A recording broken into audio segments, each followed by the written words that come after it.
कर रहे हो मौसी?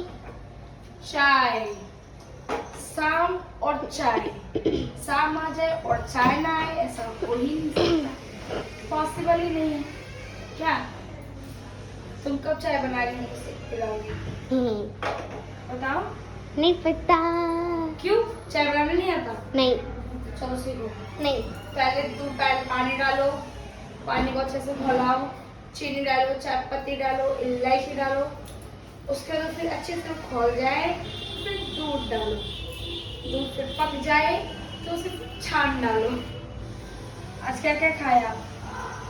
आज लच्छा पराठा खाया और मोमो खाया।